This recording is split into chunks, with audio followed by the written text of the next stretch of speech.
Hi good morning. അപ്പോൾ നമുക്കിന്നൊരു അടിപൊളി പായസം ഉണ്ടാക്കിയാലോ. പായസം എന്ന് പറയുമ്പോൾ പരിപ്പ് പായസമാണ്. പക്ഷേ പരിപ്പ് പായസത്തിൽ കുറച്ച് കാര്യങ്ങളൊക്കെ ആഡ് ചെയ്ത് നല്ല മധുരമുള്ള എല്ലാവർക്കും കൊതി തോന്നുന്ന ഒരു പായസം.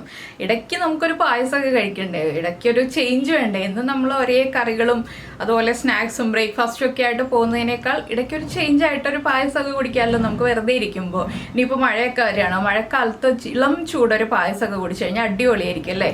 അപ്പോൾ നമുക്ക് എങ്ങനെയാണ് നമ്മുടെ ഈ പരിപ്പ് പായസം തയ്യാറാക്കുന്നതെന്ന് നോക്കാം. നിങ്ങൾ ഇതുപോലെ തന്നെ ഈ അളവിൽ തന്നെ പായസം തയ്യാറാക്കാം കേട്ടോ. മധുരത്തിന്റെ അളവൊക്കെയാണ് ഞാൻ പറയുന്നത്.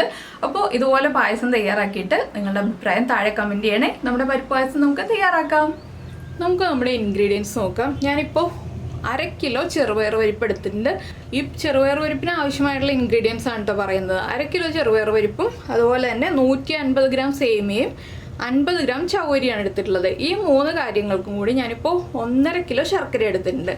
ശർക്കര എടുക്കുമ്പോൾ കുറച്ച് ഡാർക്ക് കളറിൽ ശർക്കര എടുക്കുക. പിന്നെ ഇതിലേക്ക് നമുക്ക് വേണ്ടത് ഏലക്ക, ചുക്ക്, അതുപോലെ തന്നെ പഞ്ചസാര, നെയ്യ്, പിന്നെ കാഷ്യൂനട്ടും റൈസിൻസും നിങ്ങളുടെ ആവശ്യത്തിനനുസരിച്ച്. പഞ്ചസാര എന്തിനാണെന്ന് വെച്ചാൽ ചുക്കും ഏലക്കയും പൊടിക്കാനാണ് പഞ്ചസാര. ഒരു 2 ടേബിൾ സ്പൂൺ പഞ്ചസാര മതി.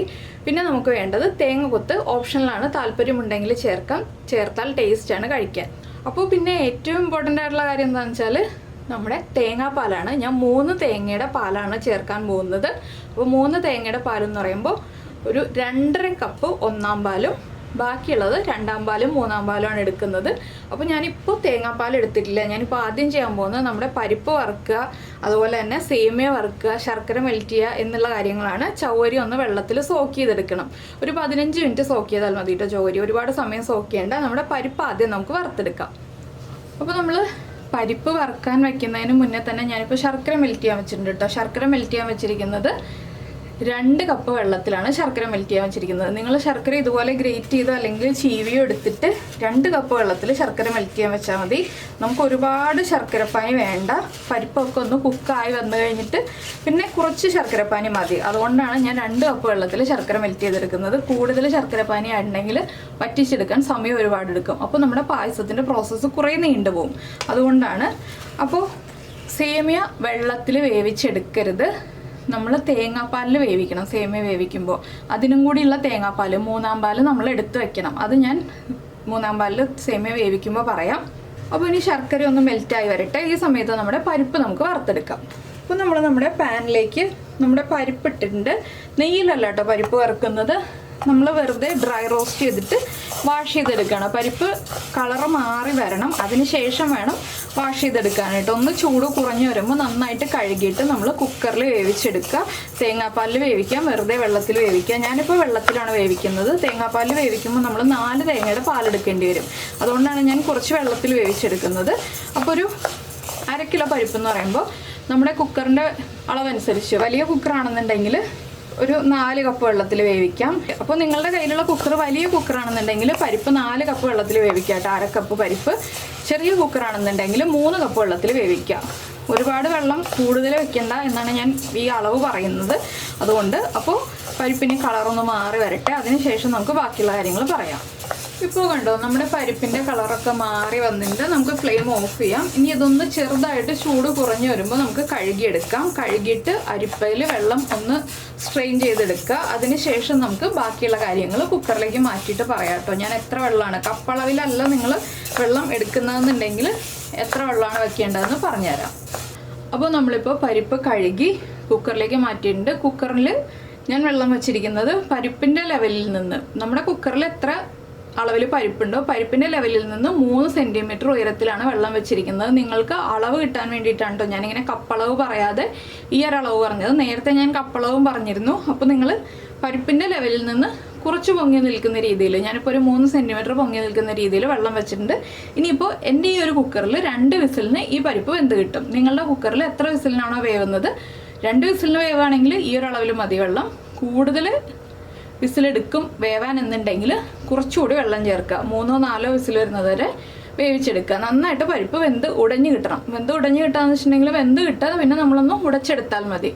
ഉടച്ചതിന് ശേഷം പച്ചവെള്ളം ചേർക്കരുത്. ഉടച്ചതിന് ശേഷം കട്ടയാവുകയാണെന്നുണ്ടെങ്കിൽ, ഉടയ്ക്കുമ്പോൾ കട്ടയാവുകയാണെന്നുണ്ടെങ്കിൽ തിളപ്പിച്ച വെള്ളം ചേർത്ത് അല്ലെങ്കിൽ തേങ്ങാപ്പാൽ ചേർത്ത് മാത്രം ഉടയ്ക്കുക. പച്ചവെള്ളം ചേർക്കരുത് കേട്ടോ. അത് മാത്രം ശ്രദ്ധിക്കുക. ഇനി നമുക്ക് പരിപ്പ് വെന്ത് ഉടഞ്ഞ് കഴിഞ്ഞിട്ട് കാണാം. ഇപ്പോൾ നമ്മുടെ പരിപ്പൊക്കെ കുക്കായി വന്നിട്ടുണ്ട്. നമുക്കിനി നമ്മുടെ സേമിയ ഒന്ന് റോസ്റ്റ് ചെയ്തെടുക്കാം. ഞാൻ കുറച്ച് നെയ്യ് ചേർത്തിട്ട് സേമിയ ഒന്ന് റോസ്റ്റ് ചെയ്യാൻ പോവാണ്. സേമിയ റോസ്റ്റ് ചെയ്ത് മാറ്റിയിട്ട് വേണം നമുക്ക് ബാക്കിയുള്ള കാര്യങ്ങൾ ചെയ്യാനായിട്ട്. അപ്പോൾ നെയ്യ് ഒരുപാട് ചൂടാവുന്നതിന് മുന്നേ തന്നെ നമ്മുടെ സേമിയ ഇട്ട് കൊടുക്കുക. സേമിയയുടെ കളർ വല്ലാതെ മാറിപ്പോകുന്നതിന് മുൻപായിട്ട് നമ്മൾ ഫ്ലെയിം ഓഫ് ചെയ്യാം കേട്ടോ. സേമിയ ലൈറ്റായിട്ടൊന്ന് കളർ ചേഞ്ചായി തുടങ്ങുമ്പോൾ തന്നെ ഫ്ലെയിം ഓഫ് ചെയ്യുക. അപ്പോൾ സേമിയ നമ്മൾ ഒടിച്ചെടുക്കുമ്പോൾ, അല്ലെങ്കിൽ നിങ്ങൾ റോസ്റ്റഡ് സേമിയാണ് വാങ്ങിക്കുന്നതെങ്കിൽ ചെറിയ പീസുകളായിട്ട് ഒടിച്ചിരിക്കുന്ന സേമിയ വാങ്ങിക്കുക. അല്ലെങ്കിൽ നിങ്ങൾ ഫുൾ സേമിയാണ് വാങ്ങിക്കുന്നതെന്നുണ്ടെങ്കിൽ ചെറിയ പീസുകളായിട്ട് ഒടിച്ചെടുക്കുക. വലിയ പീസുകളായിട്ട് ഒടിച്ചെടുക്കരുത്. എന്താണെന്ന് വെച്ചാൽ നമ്മുടെ പരിപ്പ് വളരെ ചെറുതല്ലേ, അതുകൊണ്ട് തന്നെ വലിയ പീസുകളായിട്ട് ഒടിച്ചെടുക്കരുത്. ഇനിയിപ്പോൾ ഞാൻ സേമിയയുടെ കളർ മാറി കഴിയുമ്പോൾ കാണിച്ചു തരാം. അപ്പോൾ നമ്മൾ വറുത്തെടുത്ത സേമിയ വലിയ ഉരുളിയിലേക്ക് മാറ്റിയിട്ടുണ്ട്. ഇനി ഈ ഉരുളിയിലാണ് നമ്മൾ സേമിയ വേവിക്കാൻ പോകുന്നത്. ഞാൻ ഫ്ലെയിം ഓൺ ചെയ്തിട്ടില്ല കേട്ടോ. ആദ്യം നമുക്കിതിലേക്ക് നമ്മൾ എടുത്തു വെച്ചിരിക്കുന്ന തേങ്ങയുടെ 3/4 പാല് ചേർത്ത് കൊടുക്കാം. തേങ്ങാപ്പാലിൽ വേണം സേമിയ കുക്കാവാനായിട്ട്, അതുകൊണ്ടാണ് നമ്മൾ ആദ്യം തേങ്ങാപ്പാൽ ചേർക്കുന്നത്. ഇനി നമുക്ക് ഫ്ലെയിം ഓൺ ചെയ്യാം. അപ്പോൾ നമ്മുടെ പരിപ്പ് കുക്കായതാണ്, അതുകൊണ്ട് തന്നെയാണ് ഞാൻ സേമിയ ആദ്യം ഒന്ന് ഹാഫ് കുക്ക് ചെയ്തെടുക്കാൻ പോകുന്നത്. ഫുൾ കുക്കിംഗ് അല്ല, ഹാഫ് കുക്കിംഗ് ആണ്. സേമിയ ഒന്ന് ചെറുതായിട്ട് തിള വന്ന് തുടങ്ങുമ്പോൾ നമുക്കിതിലേക്ക് നമ്മുടെ പരിപ്പ് വേവിച്ചത് ചേർത്ത് കൊടുക്കാം. ഒന്ന് തിളച്ച് തുടങ്ങിയാൽ മതി. അപ്പോൾ നമ്മുടെ സേമിയ നമ്മൾ ചേർത്തതിൻ്റെ കൂടെ തന്നെ ഒന്ന് ചൂടായി വരുമ്പോൾ നമ്മൾ സോക്ക് ചെയ്ത് വെച്ചിരിക്കുന്ന നമ്മുടെ ചവ്വരി ചേർത്ത് കൊടുക്കുക. ഇനി ചവ്വരിയും സേമിയയും കൂടി ചേർന്ന് നന്നായിട്ട് തിള വരുമ്പോൾ നമുക്ക് ബാക്കിയുള്ള കാര്യങ്ങളൊക്കെ ചേർക്കാം. അപ്പോൾ ഞാൻ തേങ്ങാക്കൊത്തൊക്കെ കട്ട് ചെയ്ത് വെച്ചിട്ടുണ്ട് കേട്ടോ. അത് നിങ്ങളെ കാണിച്ചില്ല എന്നേ ഉള്ളൂ. ഓരോ സ്റ്റേജ് ആകുമ്പോൾ കാണിച്ചു തരാമല്ലോ എന്ന് വിചാരിച്ചു. അപ്പോൾ ഇത് നന്നായിട്ട് തിളക്കട്ടെ. തിള വന്നു കഴിഞ്ഞിട്ട് നമുക്ക് ബാക്കിയുള്ള കാര്യങ്ങൾ ചേർക്കാം. അപ്പോൾ നമ്മുടെ ചവ്വരിയും സേമിയയും ചേർന്ന് തേങ്ങാപ്പാലൊന്ന് തിളച്ച് തുടങ്ങുന്നുണ്ട്. നമുക്കിതിലേക്ക് നമ്മൾ വേവിച്ച് വെച്ചിരിക്കുന്ന പരിപ്പ് ചേർത്ത് കൊടുക്കാം. പരിപ്പ് ചേർത്ത് കഴിഞ്ഞിട്ട് മാത്രം നമ്മൾ ശർക്കര ചേർക്കാൻ പാടുള്ളൂ. നിങ്ങളുടെ ശർക്കരയ്ക്ക് ഉപ്പുള്ളതാണോ എന്ന് നോക്കാം കേട്ടോ. ഉപ്പുള്ള ശർക്കരയാണെങ്കിൽ പായസത്തിലേക്ക് വീണ്ടും ഉപ്പ് ചേർക്കരുത്. ഉപ്പില്ലാത്ത ശർക്കരയാണെങ്കിൽ മാത്രം ഒരു പിഞ്ച് ഉപ്പ് ചേർത്ത് കൊടുക്കുക. ഒരുപാട് ഉപ്പ് ചേർക്കരുത്. മിക്കവാറും ഉള്ള ശർക്കരയ്ക്കൊക്കെ ഉപ്പുള്ളതാണ്, അതുകൊണ്ട് തന്നെ ഒരുപാട് ഉപ്പ് ചേർത്ത് കൊടുക്കരുത്. അപ്പോൾ നമ്മൾ നന്നായിട്ടൊന്ന് ഇളക്കി മിക്സ് ചെയ്യുക. ചവ്വരിയും സേമിയയും കുക്കായി തുടങ്ങുന്നുണ്ട്, അതുകൊണ്ട് തന്നെ നമുക്കിനി പരിപ്പൊന്ന് മിക്സ് ചെയ്തതിന് ശേഷം നമ്മുടെ ശർക്കര പാനിയാക്കി വെച്ചിരിക്കുന്നത് ചേർത്ത് കൊടുക്കാം. ഇനിയുള്ള പ്രോസസ്സൊക്കെ വേഗം കഴിയും. അപ്പോൾ നമ്മുടെ പരിപ്പ് നന്നായിട്ടൊന്ന് മിക്സായി വരുന്നുണ്ട്. ഇനിയിപ്പോൾ തിളയ്ക്കേണ്ട ആവശ്യമില്ല കേട്ടോ. നമുക്ക് ശർക്കര പാനിയും കൂടി ചേർത്തിട്ട് ഒരുമിച്ച് തിളപ്പിക്കാം. ശർക്കര പാനി മുഴുവനും ഞാൻ ഒഴിച്ചു കൊടുക്കുകയാണ്. ശർക്കര പാനി ഉരുക്കി അരിച്ചു വെച്ചിരിക്കുന്നതാണ് കേട്ടോ. നന്നായിട്ട് അരിച്ചിട്ട് മാത്രം ചേർത്ത് കൊടുക്കുക. ഇനി ശർക്കര പാനിയും കൂടി ചേർത്ത് ഇളക്കിയിട്ട് നന്നായിട്ടൊന്ന് തിളച്ച് ഒന്ന് കുറുകി വരണം. ചവ്വരി ഉള്ളതുകൊണ്ട് തന്നെ വേഗം കുറുകി വരും. ഈ ഒരു സമയത്ത് തന്നെ നമുക്കിതിലേക്ക് നമ്മൾ പൊടിച്ചു വെച്ചിരിക്കുന്ന ചുക്ക്, ഏലക്ക, പഞ്ചസാര, ഈ ഒരു മിക്സ് 1 ടീസ്പൂൺ ചേർത്ത് കൊടുക്കാം. ഇത് അരിച്ചിട്ട് ചേർത്ത് കൊടുക്കണം. ഏലക്കയുടെ തൊലി നമുക്ക് കടിക്കാൻ കിട്ടരുത്, അതുകൊണ്ടാണ് നമ്മളൊന്ന് അരിച്ചിട്ട് ചേർത്ത് കൊടുക്കുക എന്ന് പറയുന്നത്. അപ്പോൾ ഞാനൊന്ന് അരിച്ച് ചേർക്കട്ടെ. അപ്പോൾ ഞാൻ ഒരു 2 ടീസ്പൂൺ ഏലക്കയും ചുക്കും പഞ്ചസാരയും ചേർത്ത് പൊടിച്ചത് ഇപ്പോൾ ചേർത്ത് കൊടുക്കുകയാണ്. മിക്സിയുടെ ജാറിൽ അടച്ചു വെച്ചിരിക്കുകയായിരുന്നു കേട്ടോ, ആ ഒരു ഫ്രഷ്നെസ് പോവാതിരിക്കാൻ വേണ്ടിയിട്ട്. അതുകൊണ്ട് ഞാനിപ്പോൾ മിക്സിയുടെ ജാറിൽ നിന്ന് എടുത്തിട്ട് അങ്ങനെ തന്നെ ചേർത്ത് കൊടുക്കുകയാണ്. ഇതുപോലെ നമ്മളൊന്ന് അരിച്ചിട്ട് ചേർക്കുക. ഇപ്പോൾ ചേർക്കുമ്പോൾ ആ ഒരു ഫ്ലേവറും ടേസ്റ്റും ഒക്കെ നന്നായിട്ട് പിടിച്ചു വന്നോളും. ഇനി നമ്മൾ പിന്നീട് ലാസ്റ്റ് ചേർക്കുള്ളൂ. ഈ 1/4 പാലും കൂടി ചേർത്ത് കഴിഞ്ഞിട്ടേ നമ്മുടെ ഏലക്കപ്പൊടിയൊക്കെ ചേർക്കുള്ളൂ. അപ്പോൾ ഇനി ഇത് തിളച്ച് കുറുകി കുക്കായി വരട്ടെ. കുക്കാവാനൊന്നുമില്ല. അപ്പോൾ ഇനി ഇതൊന്ന് തിളച്ച് കുറുകി വരട്ടെ. അതിന് ശേഷം വേണം നമുക്ക് ബാക്കിയുള്ള കാര്യങ്ങളൊക്കെ ആഡ് ചെയ്യാനായിട്ട്. അപ്പോൾ ഇനി നമുക്ക് വെയിറ്റ് ചെയ്യാം നന്നായിട്ടൊന്ന് തിളച്ച് കുറുകി വരുന്നത് വരെ. അപ്പോൾ നമ്മുടെ പായസം ഒന്ന് തിളച്ച് ഒന്ന് ചെറുതായിട്ട് കുറുകി തുടങ്ങി. ഈ സമയത്ത് നമുക്ക് വളരെ ചെറിയൊരളവിൽ നെയ്യ് ചേർത്ത് കൊടുക്കാം. 1 ടീസ്പൂൺ നെയ്യ് ഒന്ന് ചേർത്ത് കൊടുക്കാം. നമ്മുടെ ഉരുളിയിൽ പിടിക്കാതെ നോക്കാനും കൂടി വേണ്ടിയിട്ടാണ് നമ്മളിപ്പോൾ നെയ്യ് ചേർത്ത് കൊടുക്കാൻ പോകുന്നത്. ഞാനൊരു 1 ടീസ്പൂൺ നെയ്യ് ചേർക്കുന്നുള്ളൂ കേട്ടോ. ഇത് ഓപ്ഷനിലാണ്. നിങ്ങൾക്ക് താല്പര്യമുണ്ടെങ്കിൽ മാത്രം ഈ ഒരു സ്റ്റേജിൽ നെയ്യ് ചേർത്താൽ മതി, ഇല്ലെങ്കിൽ ചേർക്കണം എന്നില്ല. ഇനി നെയ്യൊന്ന് ചേർന്ന് നന്നായിട്ട് മിക്സ് ആയി കഴിയുമ്പോൾ ഒന്ന് കുറുകി വരും. അപ്പോൾ നമുക്ക് എത്രത്തോളം തിക്നെസ് വേണം നമ്മുടെ പായസത്തിന് എന്നുള്ളത് തീരുമാനിച്ചിട്ട് നമുക്ക് നമ്മുടെ 2/2 പാല് ചേർത്ത് കൊടുക്കാം.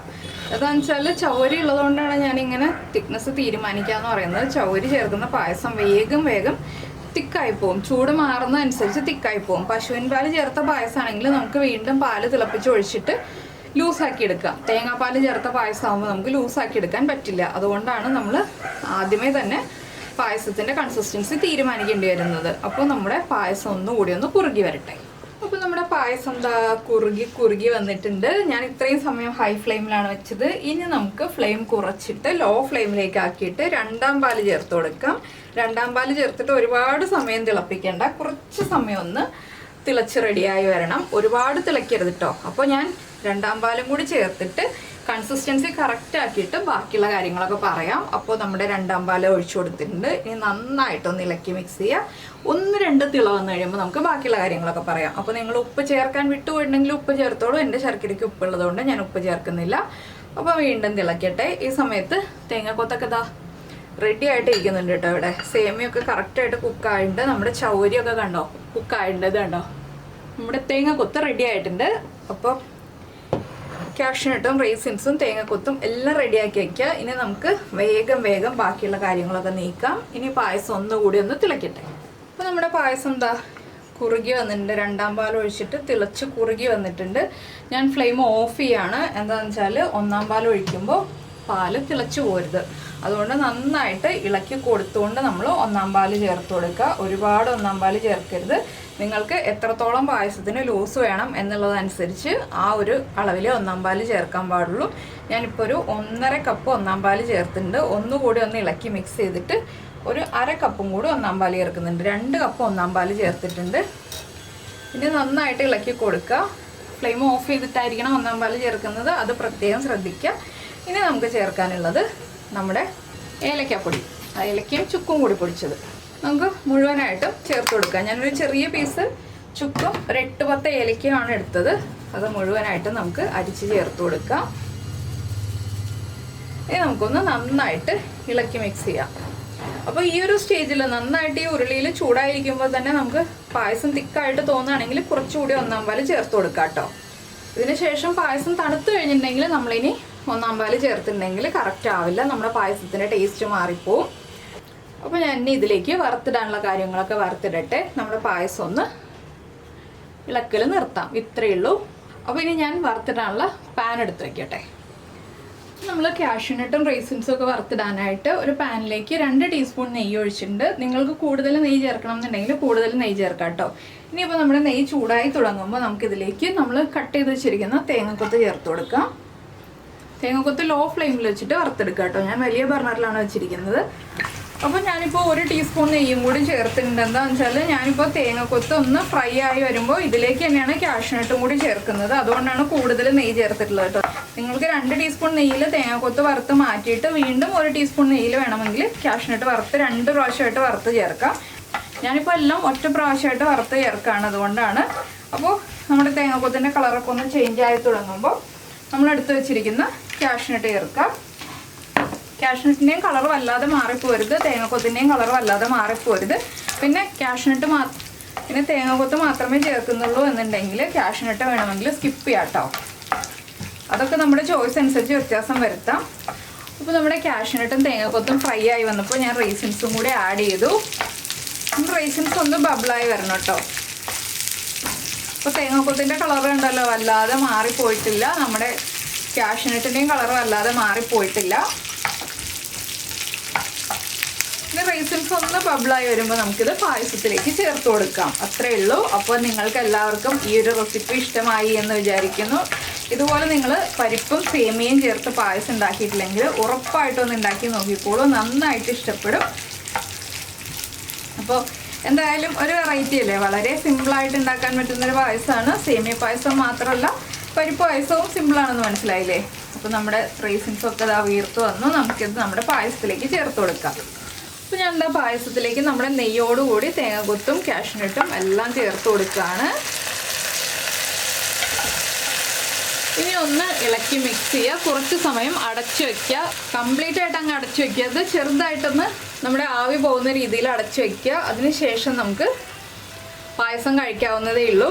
അപ്പോൾ ഇളം ചൂടോടുകൂടി കഴിക്കുക കേട്ടോ. നല്ല ചൂടോടുകൂടി പായസം കഴിക്കുന്നതിനേക്കാൾ നല്ലത് ഇളം ചൂടോടുകൂടി കഴിക്കുക. പപ്പടത്തിൻ്റെ കൂടെയോ പഴത്തിൻ്റെ കൂടെയോ എന്താണ് നിങ്ങൾക്ക് പായസത്തിൻ്റെ കൂടെ ചേർത്ത് കഴിക്കാൻ താല്പര്യം എന്ന് വെച്ചാൽ അത് നിങ്ങളുടെ കോമ്പിനേഷൻ ഒന്ന് നമ്മുടെ വീഡിയോയുടെ താഴെ ഒന്ന് എഴുതണേ. അപ്പോൾ ഞാലിപ്പൂവും പഴവും പായസമാണ് കഴിക്കുന്നത്, അല്ലെങ്കിൽ നല്ല പപ്പടവും പായസമാണ് കഴിക്കുന്നത്.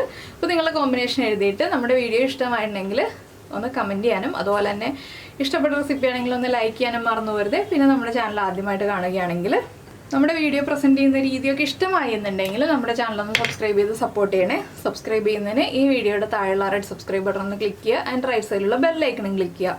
അപ്പോൾ ഓൾ എന്ന് പറഞ്ഞിട്ടൊരു ഓപ്ഷൻ കാണാം. ആ ഓളും കൂടി പ്രസ് ചെയ്തിട്ടുണ്ടെങ്കിൽ ഞാൻ എപ്പോഴും വീഡിയോ അപ്ലോഡ് ചെയ്യുമ്പോൾ നിങ്ങൾക്ക് നോട്ടിഫിക്കേഷൻ വരും. അപ്പോൾ കണ്ടോ, നല്ല ഡാർക്ക് കളറിലെ ശർക്കര ആയതുകൊണ്ട് നല്ല ഡാർക്ക് കളറിലെ പായസം റെഡി ആയിട്ടുണ്ട്. അപ്പോൾ നമുക്ക് നമ്മുടെ അടുത്ത റെസിപ്പിയുമായിട്ട് അടുത്ത ദിവസം വീണ്ടും കാണാം.